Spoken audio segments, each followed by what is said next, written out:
Joy to the World is a favorite carol of many and one of the best known of all Christmas songs. The words were written by Isaac Watts, who is widely regarded as one of the finest hymn writers in history. Isaac Watts also wrote well known hymns as O God, our help in ages past, and When I Survey the Wondrous Cross. Watts often wrote paraphrases of the psalm for his hymns, and Joy to the World was inspired by his study of Psalm 98, especially verse 4, which reads, Shout for joy to the Lord, all the earth, burst into jubilant song, into music. Joy to the World was first published in 1719, but with a different melody than the one we know today. What is ironic is that Watts never meant for his hymn to be a Christmas song. The hymn is really an Old Testament psalm mixed with New Testament language which describes Christ's second coming. The note of joy and images of the Lord coming and every heart preparing him room made this a Christmas carol. Today, I would share with you a little about Isaac Watts, the composer. Isaac was born in Southampton, England on July 17, 1674. His father ran a boarding school out of their home, and so young Isaac was raised in a highly academic setting. He was a bright young student and began learning Latin at the tender age of 4. He was also a poet and a wordsmith. He inherited his love of poetry from his family.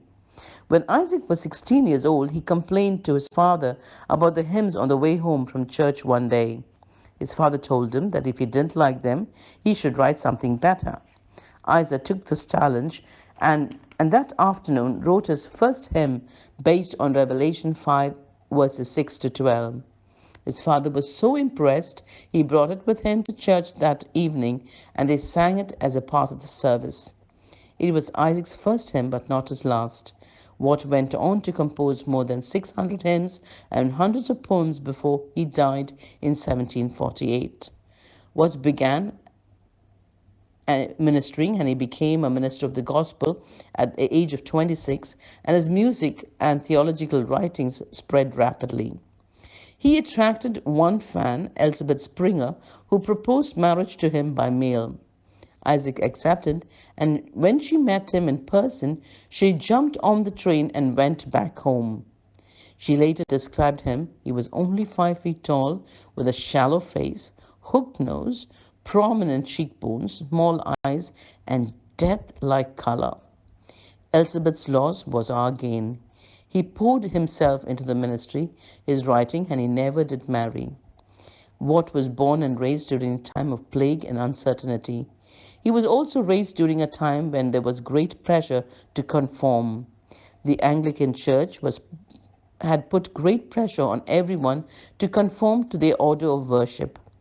Isaac belonged to the nonconformist group of Christians who believed that they should have the freedom to worship God according to the Word of God and not to be bound to the Anglican system.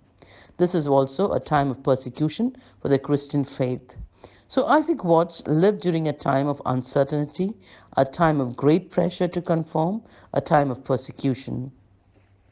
It's during these hard and difficult times Isaac wrote the song Joy to the World. He wrote because he read the scriptures and had faith in God of the Bible. We have the same scriptures as Isaac, and we serve the same God, so we can delve and find the wonderful truth that Isaac found to write joy to the world. Are you really joyful in the world to spread the gospel? Be blessed.